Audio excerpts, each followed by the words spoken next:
नमस्कार, आप लोग देख रहे हैं डिजिटल खबरलाल। मैं मोहन सिंह। आसनसोल से जो लोकसभा सीट है लगातार चर्चाओं का विषय बना था और अभी भी चर्चाओं का विषय बना हुआ है। आसनसोल लोकसभा सीट में जहां सबसे पहले राज्य की मुख्यमंत्री ममता बनर्जी जो तृणमूल सुप्रीमो में है, उन्होंने अपने उम्मीदवार के रूप में जो सांसद हैं यहाँ के आसनसोल के, और उन्हीं को फिर से टिकट दिया है। अर्थात फिल्म स्टार शत्रुघ्न सिन्हा के ऊपर फिर से उन्होंने भरोसा जताया है और पूरे भारतवर्ष में सबसे पहले उम्मीदवार के रूप में अगर घोषणा की है तो वो शत्रुघ्न सिन्हा की ही मुख्यमंत्री ममता बनर्जी ने की है।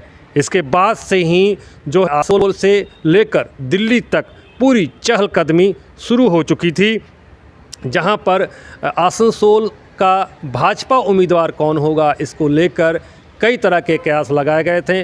तर्क वितर्क के साथ साथ कई चीज़ें हुई, कई कैंडिडेटों की भाजपा की घोषणा की गई।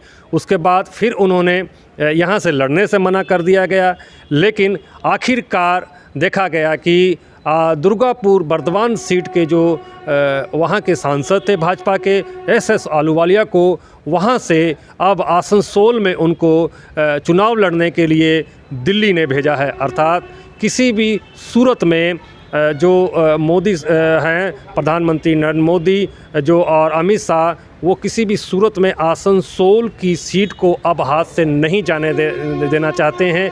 इसीलिए समझा जा रहा है कि ये जो लड़ाई है आसनसोल लोकसभा सीट की, वो बड़ी ही ज़बरदस्त टक्कर होगी और इसी को लेकर विभिन्न राजनीतिक दलों ने अपनी प्रक्रिया भी शुरू कर दी है और उम्मीदवारों की घोषणा भी की है।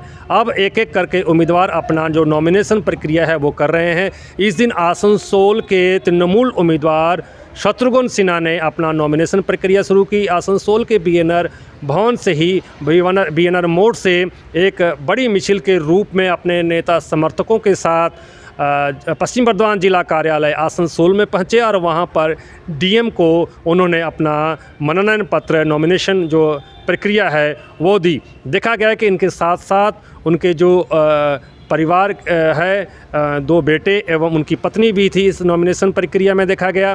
और पूरी प्रक्रिया के बाद जो शत्रुघ्न सिन्हा हैं उन्होंने क्या कहा वो भी हम लोग सुनेंगे।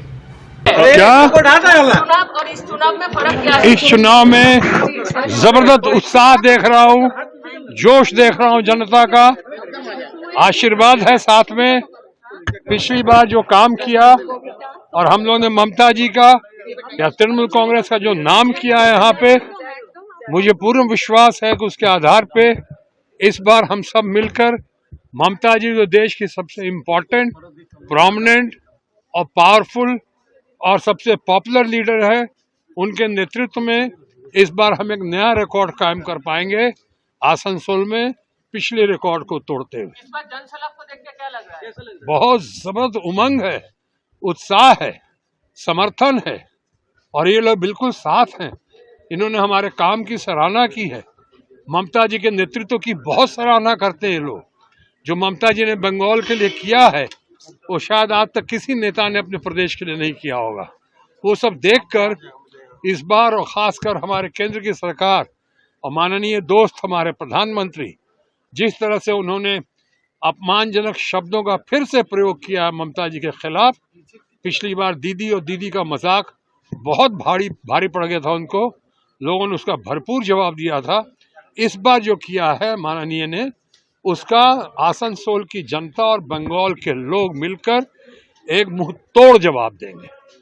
इस बार ममता जी की जीत जो हमारी है वो सही मायनों में ममता जी के नेतृत्व की जीत होगी, ममता जी के व्यक्तित्व की जीत होगी और सबसे ज्यादा आसनसोल के जनता जनार्दन की जीत होगी। धन्यवाद, नमस्कार। हम लोग सुन रहे थे कि शत्रुघ्न सिन्हा ने क्या बोला, क्या आरोप लगाए। अब देखा गया कि इस प्रक्रिया के ठीक एक दिन पहले शाम को ही भाजपा के आला नेताओं ने एक बड़ी मिছিল के रूप में, महामिছিল के रूप में एकता बोलिए, जहां पर देखा गया कि भाजपा नेता जितेंद्र तिवारी, कृष्णेंदु मुखर्जी, कुल्टी विधायक अजय पोद्दार और जिला अध्यक्ष जो हैं भाजपा के बापा चटर्जी सहित अन्य जो प्रमुख नेता हैं आसनसोल के, उनको देखा गया एसएस आहलूवालिया की मौजूदगी में खुद उनके साथ गाड़ी में चढ़कर जो उनका रथ बनाया गया था वहाँ पर उन्होंने प्रचार शुरू किया। तो पूरी एक एकता की मिसाल देने की कोशिश भाजपा ने इस दिन की है। और बता दें कि इस बाइक मिছিল का आयोजन किया गया था। इस बाइक मिছিল में तकरीबन हज़ारों की संख्या में बाइक सवार जो थे वो भाजपा की जो बाइक रैली का आयोजन किया गया था वो आसनसोल के उषाग्राम से लेकर बीएनआर मोड़ तक की गई थी और यहीं पर आकर समाप्ति की गई थी। और इस बीच में लोगों से उन्होंने अपनी जीत के लिए आह्वान किया और ये एक संदेश भी देना चाहा कि हम लोग एक हैं और एकता का प्रतीक का जो संदेश है वही दिया गया। और ठीक नॉमिनेशन के दिन दूसरे दिन भाजपा के उम्मीदवार एसएस आहलूवालिया ने करीब 5-6 लोगों को लेकर ही वो आसनसोल के जो जिला शासक कार्यालय है वहाँ पर पहुँचे और वहाँ पर अपना जो है मनोनयन पत्र उन्होंने भाजपा की तरफ से दिया। ठीक उसके बाद उन्होंने क्या कहा वो आपको सुनाएंगे। आसनसोल पार्लियामेंट्री कन्स्टिट्यूएंसी नंबर 40 तार नॉमिनेशन फाइल करलाम और आज के विशेष करे आमी आमार संगे आमादेर जिला सभापति आमादेर कुल्टीर एमएलए साहेब और आमादेर Bharatiya Janata party senior leader और हमार भाई जितेंद्र तिवारी एरा सबाई मिले एसे आज के नमिनेशन फाइल करेছি। কৃষ্ণেন্দু মুখার্জিরও আসার কথা ছিল কিন্তু একটা বিশেষ বৈঠকে কলকাতায় যেতে হলো বলে চলে গেছেন উনি। আর আজ থেকে আমার নমিনেশন হয়ে যাওয়ার পর 26 তারিখ স্ক্রুটনি আছে। স্ক্রুটনির পর আমরা নিজের প্রচারে গ্রামে গ্রামে গঞ্জে গঞ্জে পল্লী পল্লীতে যাব, লোকের সঙ্গে সাক্ষাৎ হবে আর আমাদের কথাগুলো বলবো। কেন কি এই নির্বাচনটা কিন্তু দুটা পার্সোনালিটির মাঝখানে নয়, এখানে যে কোনো পলিটিক্যাল পার্টির প্রার্থী নগণ্য আছে। যে পার্টিকে উনি রিপ্রেজেন্ট করছেন বা আমি করছি তার বিচার আর বিচারধারা সেটাই সর্বোপরি হচ্ছে। তো একদিকে ভারতীয় জনতা পার্টির বিচারধারা আছে সবকা সাথ সবকা বিকাশ সবকা বিশ্বাস, আর একদিকে তৃণমূলের বিচারধারা আছে, সেটা আমাকে বিশেষ করে তার আখ্যা করা উচিত নয়। কেন কি দিনের পর দিন কোর্ট কাচারি থেকে যা ফয়সলা আসছে তাতে মানুষ বুঝছে এই বিচারধারাগুলোর লড়াই। এই লড়াইতে এক অন্যর উপরে আমি মনে করি যে কি 13 তারিখ অবধি যতদিন অবধি নির্বাচন আছে সবারই শান্তিপূর্ণভাবে নিজের প্রচার প্রসার করা উচিত আর লোকের সঙ্গে যোগাযোগ করা উচিত, নিজের কথা বলা উচিত और कथा बोलार अधिकारটা देवा उचित।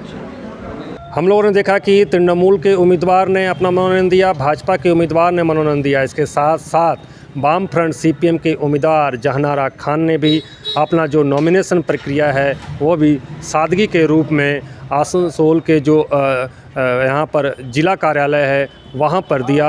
और ठीक इसके बाद उन्होंने क्या आरोप लगाए हैं वो भी आपको सुनाएंगे। মানুষের আমি যেদিন থেকে নমিনেশন হয়েছে সেই দিন সেই মুহূর্তে পর থেকে আমি বেরিয়েছি। প্রতিদিন প্রত্যেকটা এলাকাতে দিনে দুপুরে মানে প্রত্যেক দিন আমি হাঁটছি, আপনারা দেখেছেন। এটা সব গরিব মানুষ দু হাত তুলে আশীর্বাদ দিচ্ছে, সবাই চাইছে এটা পরিবর্তন। দেখুন দুজনে যে একই, দুজনেই হচ্ছে ফ্যাসিবাদী, একজন দেশ লুটছে একজন রাজ্য লুটছে। এই দুই সরকারই হচ্ছে আমাদের বিরোধী সরকার। খেটে খাওয়া মানুষের লড়াইটা আমাদের নিয়ে যেতে হবে দিল্লিতে। আপনাকে কতটা অ্যাডভান্টেজ দেবে? দেখুন, শিক্ষকদের দুর্নীতির জন্য এতদিন ধরে তো যারা যোগ্য প্রার্থী রাস্তায় দাঁড়িয়ে আছে এবং রাস্তায় দাঁড়িয়ে থেকে তারা আন্দোলন করছে। আমরা চাইছি যারা যোগ্য প্রার্থী তারা চাকরি পাক, আর যারা অযোগ্য আছে তাদের নিশ্চয়ই বাদ যাক। যারা দুর্নীতি মানে টাকা দিয়ে, যাদেরকে টাকা দিয়েছে তাদেরকে সামনে নামটা প্রকাশে নিয়ে আসুক এবং তাদের কাছে দাবি করুক যে তারা যেভাবে টাকা দিয়েছে, তারা দিয়েছে বলে তো অনেকে আত্মহত্যা করেছে, অনেক মারা গেছে, তারা নিঃস্ব হয়ে গেছে এই সরকারের জন্য, এই সরকারের অপদার্থতার জন্য। এর বিরুদ্ধে মানুষকে একটাও ভোট দেওয়া উচিতই নয়। আজকে দেখা গেল প্রার্থী এবং বিজেপি প্রার্থীর গাড়ি মনোনয়নের জন্য একদম আপনার গাড়িকে কেন আটকে দেওয়া হলো, কি বলবেন? এটা তো বুঝতেই পাচ্ছেন যে কিরকম ভাবে সরকারের যে আশীর্বাদ কিছু কিছু মানুষের থাকে, তো আর খেটে খাওয়া গরিব মানুষের পেছনে কিছু নেই। অভিযোগ হিসাবে আমরা দেব, কারণ দেখুন নিয়মটা তো সকলের জন্য এক হওয়া উচিত, কারোর জন্য বিশেষ আর কারোর জন্য বিশেষ নয়, এটা তো ঠিক নয়। আইনের কাছে সবাই সমান হওয়া উচিত। যদি আমিও হাঁটতে পারি তাহলে দ্বিতীয় জন হাঁটতে পারে, তৃতীয় জন হাঁটতে পারে। আর যদি প্রথম দ্বিতীয় যদি গাড়ির সুবিধা এতদূর পায় তাহলে তৃতীয় চতুর্থ সবারই পাওয়া উচিত, আমি এটা মনে করি। राजनीतिक तौर पर जो मैदान में उतरना है वो उतर चुके हैं और अपने अपने नेता समर्थकों के साथ रणनीति बनाने में भी जुट चुके हैं।